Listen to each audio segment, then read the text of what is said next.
Hi, Rick. Hello, how are you today? Good. How are you? I'm doing really good. Good. I'm Beth Gantz. I'm a business coach with the Small Business Development Center at Lorain County Community College. And today we're doing a Let's Chat around sales. So, Rick, thank you for joining us. Rick Slark owns Slark Consulting Group and also does do some consulting with the SBDCs. So, Rick, tell us a little bit more about yourself. Sure. Well, it's good to be with you. I always enjoy these Let's Chats, and I hope other people do as well. They're just kind of a casual time to get together and just kind of riff off of a few things. It's kind of fun. It reminds me of, a couple guitar players that are sitting around in their living room and they're just kind of playing and Yeah. see what happens, right?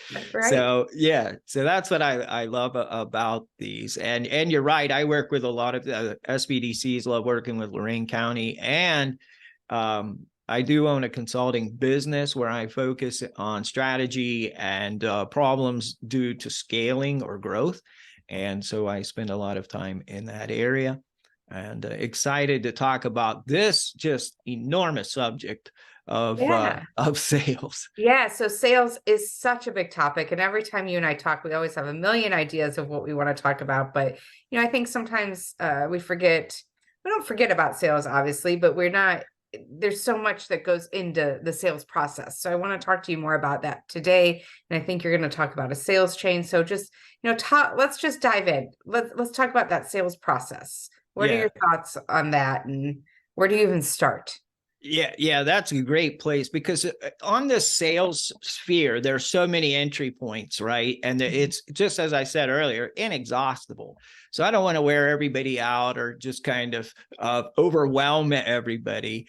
In fact, I want to do just the opposite with that. So today we're going to talk about a sales process, or I like to call it a sales chain. Like the old swings had the little chain and they would link together. I kind of like that metaphor as well. And how I got to this was I talk a lot to really good salespeople, and my son is a successful sales manager for a national company, and we talk about this a lot over cigars, right? And one of the things that he says to me is, Dad, you have to have the real key to success, no matter what size the business is or what industry you're in or any of those things. The real key is to have some kind of repeatable process. And that's what I like about process is it's repeatable. So it's these activities that once you design it, sure, there's a little bit of cleaning it up and refining it. But once you have these activities, you don't have to rethink that. You can clear that from your mind, and then you just act on those activities. So I think that's why I want to talk about that today. And I have a quote from Elizabeth King that I just think is amazing. And she says, process saves us from the poverty of intentions. So all of us get up in the morning and we have really good intentions, right? I'm going to do this. And then we look at our checklist or whatever, and we're like, yeah, didn't get that done. Right. And we'll put that off, and we just keep putting it off. Well, the process or the chain kind of helps us to stop doing that, right? Yeah. We're a little more intentional Right. about it. So let's kind of talk about a particular sales chain or sales process that you don't have to reinvent. It's just here for you. And the cool thing about this is that we have some guidelines that if you're interested in what we're going to talk about, there's 4 phases of a sales chain, or 4 links. Just think of that like that. There's 4 links that build this chain. But we have a guideline that you can get from the Lorain County SBDC. All you have to do is email them, and they will show you how to do that at the end of the recording. But I think that would be really, really helpful for you to get totally free. And I think that's an exciting way to do it. Yeah. So let's dive in. No matter what your industry is, if you're a solopreneur, if you're a larger company, this will work for you. And I want to help you from not trying to come up with a process. This process is done for you. So the first one is we have to prepare for the sale. right? So if you're a new business or you're a business, but you've been in business for a year or so, but you're really struggling with selling or whatever, it might be because you haven't prepared for that. So let's talk about that really, really briefly. And the first part of under the planning, the sale, the first part's going to be just simply a sales planning process. So here's a couple questions you'd want to ask about that. So who are we selling to? Right. Like, who's Yeah. that cost? Right. Right. And Which, the answer is not everybody. that's Right. right. Yeah. Right. Right. So these are things we're doing as we're building the process. We're asking ourselves, who is our segment we want to sell to? Who are the people we want to sell to? Right. That's really important. Then we have to say, okay, what need does this meet? Right. I have this product, I have this service. Who wants it? Who needs it? Right. And to be frank, sometimes the thing you are doing, nobody wants. Right. And so you need to learn that early on. Right. And that should be done way ahead of this process. But the reality is a lot of businesses struggle because nobody really cares about what they're selling or what service they're providing. Right. Any thoughts on that? I think you do agree with that. I have a ton of thoughts and totally agree. Okay, and don't say everything. Yeah, but I do think that, we see that a lot, and just because you have to validate your idea, right? That's where market research comes in. That's where testing your market comes in. And it doesn't mean always that you have a bad idea. It may be just tweaking the product a little bit, tweaking that service offering just a little bit, right? And sure. so it's making it is, this is something we always tell our clients, you're going to get sick of hearing this, but why are you doing this and who are you doing it for is first and foremost the problem you're solving. And if no one wants it, there's a reason, and it doesn't mean it's bad. It just means we have to rethink it a little, pivot a little bit or something. Yeah, like absolutely. that. Absolutely. Yeah, I have more thoughts, but we can go on. So yeah. Well, that was very good. Yeah. So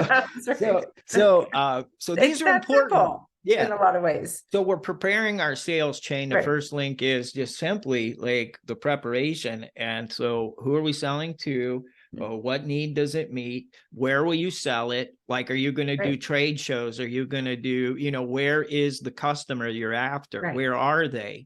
Right. I've seen so many times, like, for instance, if a client has a younger woman in their target market and they're trying to market on Facebook, well, that's just not right. You have to figure out where the customer is, those kind of things. And go ahead. Oh, I was just going to say, to your point of where are they at, I think also we just assume we know. And so you just mentioned that, but it's okay to try and fail, right? It is, for sure. Yes. And that's the risk of doing business. So you may think you know where they're at and they're not, and that's okay. Or you may hit it out of the park the very first try, but the next product you create or service you create, it's a totally different place you're going to find them. Yeah. So, yeah. I love that. Yeah. And here's the thing that you really need to, for all of you really studious entrepreneurs, which, you read and you study and you just keep reading, and there's everything on the internet and you're like overwhelmed. Bobby Flay says you can't cook and learn to cook until you start cooking. Right? You can't figure it out by reading and by consuming information. I mean, it's good to consume information, but at some point you got to do it. Yes. And I love that point. Be free to fail. Right. For sure. I love that aspect of it. Yeah. We all fail, and it's a good thing to do that. Right. Just learn from it. That's right. You do. Yeah. And then I think when you keep going, you have less, maybe not saying it right, but more than for the next thing you're doing. For sure. Right. Yeah. And then you start Those to are limit your skills risk. that stack, right? We call that Definitely, stacking. Yeah. definitely. So you learn this and you stack that, and then you stack Right. another experience and another one. And before long, you're a superhero, right? Yeah. Because you have all of these different stacks of experience and all of that. It's like a really cool cake that's layered and it's got Yeah. these little flaky. Yeah. Now I'm hungry. I Okay. know. So Cake. so Yeah. so this is really important. And I'll say one last thing about the sales planning, and that is, what's your budget for putting into sales? Because it's going to cost you a little bit to get selling, right? And I'll Right. talk more about that in a minute. So you really have to think about a budget, right? How much am I going to spend on this? And you new entrepreneurs don't do a very good job of figuring that out, right? Putting a budget together. I get you don't know exactly, but a projected budget. I'm going to spend $25 a month, or I'm going to spend $50 a month, or whatever it is for this, right? I remember early on I did that. I was going to spend $25 a month for Facebook ads, right? Or I was going to spend whatever it was. For that. So, okay. So make sure you have a budget on that. All right. So that's under preparing to sell, sale. You're going to So that's the first part of the chain, preparing to sale, the first part. Right. And under that is sales planning. Sales planning. The second part of that is lead generation. And I just ran into this the other day. So we're preparing to sell. How are you going to get leads? Right? As you're preparing to sell, how are you going to get leads? Are you going to pay for leads? Are you going to do what most new car salespeople do when they first come in? They sell their aunts, uncles, grandma, all of that, right? And you go through that process. So where are you going to get your leads? Great question to ask yourself as you're planning. And then the market research comes in. Yeah. And then the third part of the preparation for selling is what kind of sales materials are you going to have? Everybody wants a business card, and a lot of people really slam those, but it's fine to have a business card, right? It's fine. But what kind of leave along or sales materials are you going to have? Really important. And that's also why you need to know your product. You need to know your service, so you can put that into that. So anyway, that's all part of the preparation of the sales. Okay. So you get that, you move to the next phase, which is opening of the sale. All right. So this is networking. And I'll just give you the three under opening of the sales: networking, client dialogue, and client meetings.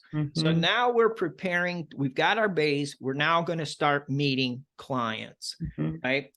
Where are we going to network? Where are we going to find these clients and begin to prospect? All right. Traditional networking may work for you. Traditional networking may not work for you. It doesn't work for me, right? Every networking place I go, there's 40 coaches or business advisors out of 60 people there. So it just doesn't work for me to spend the time and energy to show up at a traditional networking. But for your business, it may. Is it a trade journal? Is it going to a trade show now that we're reopening and things like that? Again, if that's going to be the place, we go back to the budget. Do you have the budget for that, right? So all of those things are really kind of tied in together. So your networking, you really need to be specific about your networking and starting to meet people. Now, you're at your networking event. What kind of dialogue? We're talking now about potential client dialogue. What are people thinking about, right? And how are we going to interact with these people? Are we going to walk up and just blast them with a sale or whatever? We need to think about what's going on in the client's mind, right? Do they trust you? Do they need your product? Do they have do they need it right now, right? Do they have the money for your product? I see that a lot, where you're spending time with folks that just don't have the money. There's nothing wrong with that, but they don't have the money for your product at this point. So you need to be really clear about the client dialogue and what's happening with the client, thinking about them as you begin to do that. So I don't know if you have any thoughts about that or. Yeah, I think that again, I think it's assuming everyone wants what you have. They don't, right? So, but if you've done the work around where you should network or where you should start those conversations will be easier to have. Yeah, And you'll for be sure. more likely to have someone in that room who wants what you have, but you're certainly going to have people who don't. Or the stop going after who you think wants your product. Go after, and that's where they may not be able to afford it or something like that. You've got to do this work.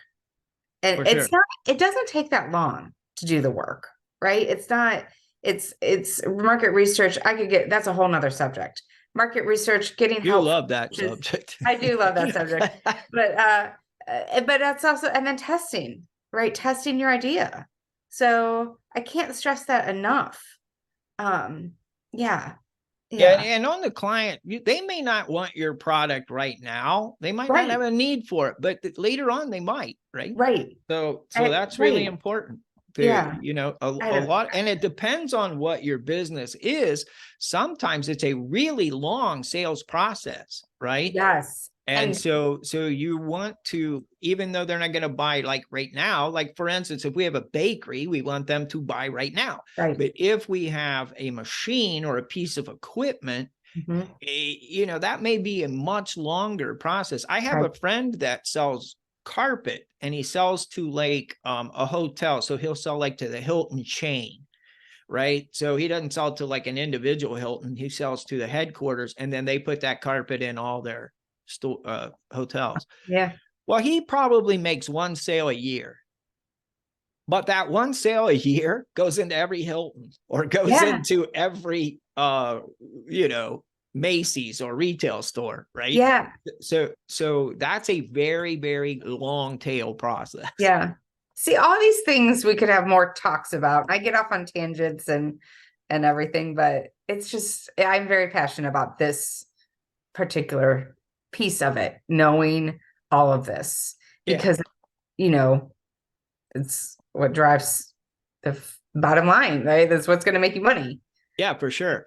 And Of again, course, what we're other trying things you to have to know, but yeah. And again, what we're trying to do is help you build a system or a process, and we call it a chain, right? So we've got the preparation and those things. Now we've got the opening. And as you can see, there's a lot of things in it. And then the final part of opening is how will you handle a client meeting? So let's say, surprise, surprise, you talk to a client, they go, yeah, I'd be interested in hearing more about that. Now, what do you do? Right. Right. And right. I've been in that spot, right? What do you Yeah. mean? You really want to know? Right. You Wow. don't really What? Now what do I do? And you go back to your office and you're like, okay, what do I do now? Yeah. Right. So this is something that you want to have. So that client meeting could be just getting to know them better over a coffee or whatever.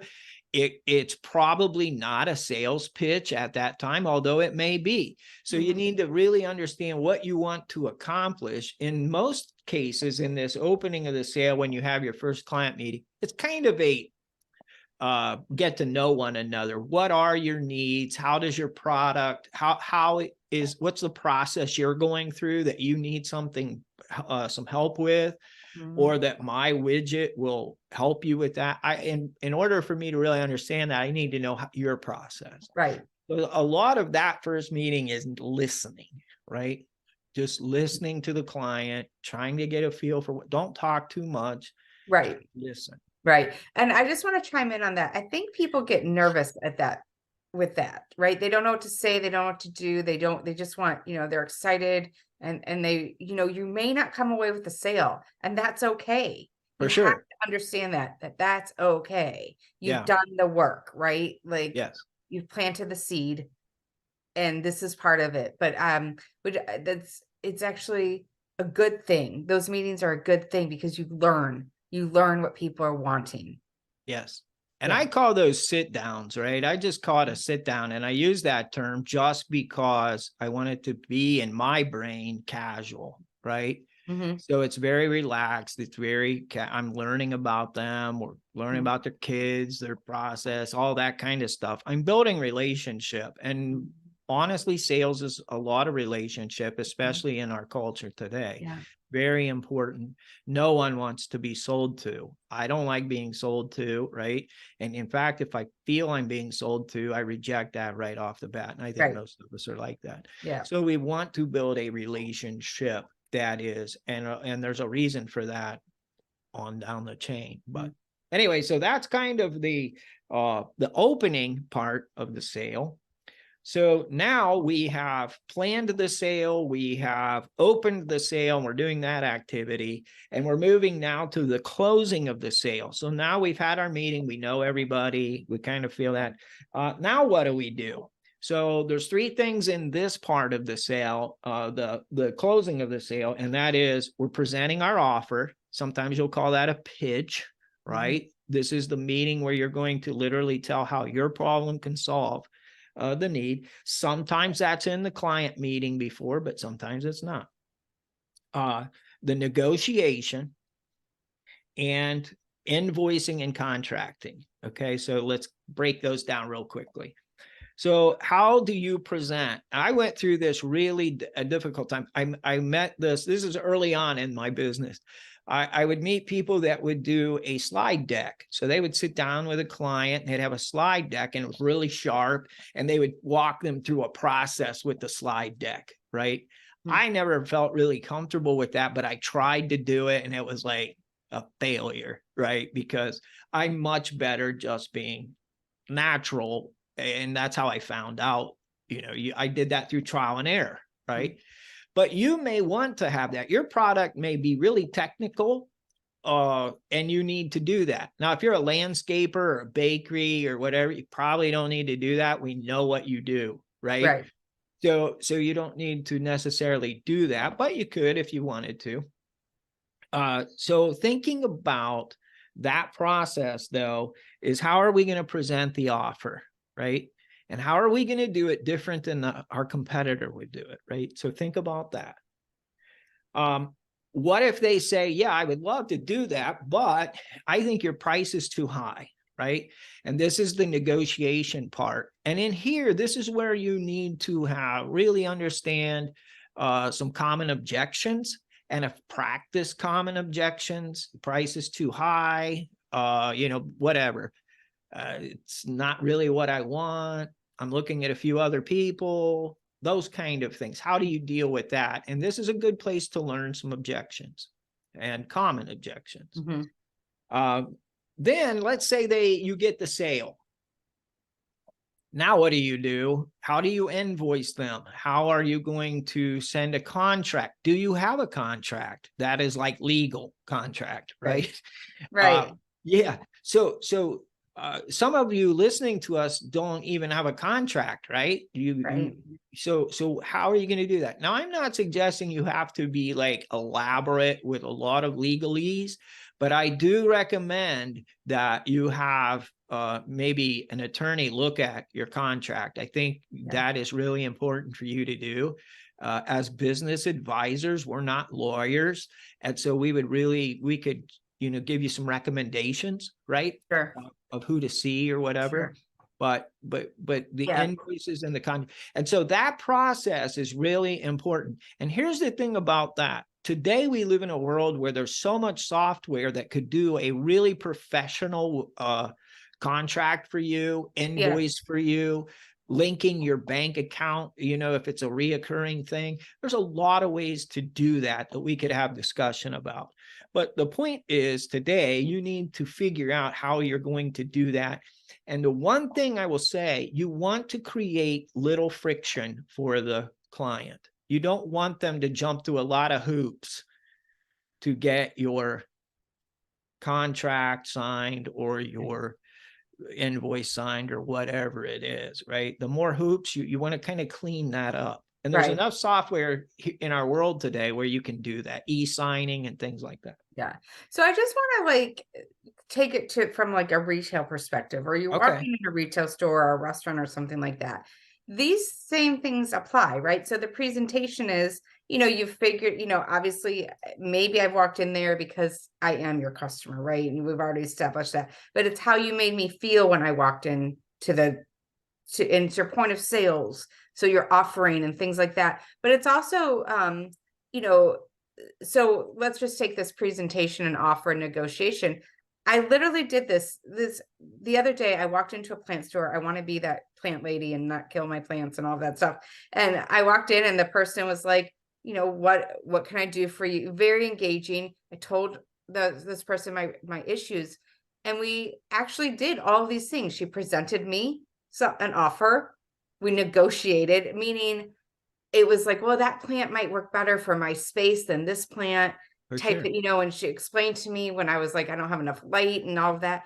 And I was like, okay, obviously she wanted me to buy both, but I only was going to start with one. Right. And then she found me a little pot that it would go in. And like, and then the contract, was probably no returns or whatever. I don't know that for sure. How I paid was easy. It's that simple, right? Like, For sure. so it can be this like product, like this presentation you're doing, or it can literally be standing with the store owner and, going through the same thing. For sure. Yeah. And you apply that to however you that are listening, Right. you'll apply that to your scenario. These things, the sales chain or process, these are ingredients that will go. And I hate to change the metaphor, but if we're making a chocolate cake, every chocolate cake's going to have oil, eggs, mix, all of that. Yeah.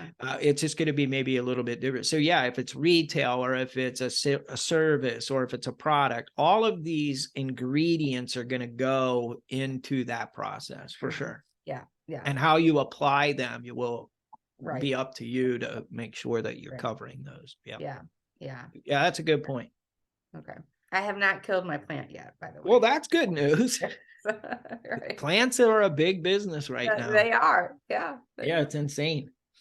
So the contract part. Now let's get to the final part. So the fourth part of it, again, let's review. We had the plan preparation of the sale. We have the opening of the sale, the closing of the sale. And now let's say we've made the sale and the customer has the product. Customer retention is the final part. And this is really important. And I'm going to say something that everybody says when they talk about sales, but retaining a customer you have is cheaper than getting a new customer. So, yeah. So make sure you take care of the customers you have, right? Very important for you to do that as we go through. So what's involved in that final stage? The first would be after the sale, are you going to handwrite a note and put twine on it and deliver it, right? I don't know. Your business may be wanting to do that. Are you going to, what kind of thank you, what kind of gift are you going to give? How are you going to show appreciation, right? Right. You need to definitely do that in some way. So enough said on that. Yeah. Then the client care. Now this deals with long-term, right? So this is more a long-term relationship you're building. How are you going to build a relationship with this client over a period of time? You don't have to be best buddies, but you could quarterly send them a note. You could do something, remember their birthday, remember their sales, whatever. I don't care. You might have some suggestions on that you have seen or used. So do you have any suggestions on? Well, I think it can be, so I think if you've watched these Let's Chats before, everyone knows I have a wholesale business. And I think some of that could also be when I develop a new product, I reached out to some of those, maybe I don't want to say favorite customers, but people have been with me a long time and like, let's start with you guys. Let's give you the first run of this new product. Let's test it in your stores. Like, maybe I give them one for free to try. Right. Yeah. And something like that. So it definitely is the, remembering a birthday or, from a conversation you had, like, our clients are like, oh, someone had surgery. So maybe I remember to reach out. How was the surgery? So it's that stuff too. But I think it's also when it's this other, at least it works for my business when I develop something new, I reach out to those same stores and let's try it with you. Let's give you the first opportunity to see what works, That's a right? great It's idea. also though a way for me to test a new product too. For So, sure. right? Yeah. And or I also sometimes throw in free shipping when they didn't, when I didn't, just as a surprise or something like that, right? I love those So, ideas. yeah, yeah, Those are great ideas. yeah, And that leads to the last point. We'll wrap this up is how do we get reoccurring sales, right? Or repeat right, sales? Um, it is a proven fact that a previous customer spends more money and is less difficult to deal with in the sales process than a new customer. yeah, So why in the world wouldn't you be working? And I love what you're saying there is let's send them a 10% discount, or let's send them this on our product. We want to give you first choice. It does a lot of things, makes them feel really good, makes them feel thought of, and provides them with a good sale opportunity for a resale. So right. really important. So there's the we got into a lot. We were a little long, I think, today, but I think this whole sales process, let's wind it down. Number one, you have to have some kind of process, right? Yes, And this process is already done for you. These steps are already laid out for you. You don't have to make it up, right? You could right, adjust them or rename them, and they're customizable in that way, but it's basically here, right? For your success and how you implement it. And the cool thing about it, I mentioned earlier, we have a guideline that is a worksheet that literally gives you exactly what we talked about today and provides you areas to write these ideas down with some prompts. And it's totally free for you. And you would just contact Lorain County SBDC and they will make sure that you have that. well, thank you so much for chatting with me today about the sales process, sales chain. It's definitely a huge subject, but it doesn't have to be as complicated, I think, as sometimes we may make it, or overwhelming it may seem. So thank you so much. And as Rick mentioned, we're always here to help you accelerate your business growth. And so if you're interested in learning more about the sales chain process for your business, contact us, or other topics, definitely reach out to us. So I look forward to our next chat, Rick. Yep. See you Yep. later. Thanks.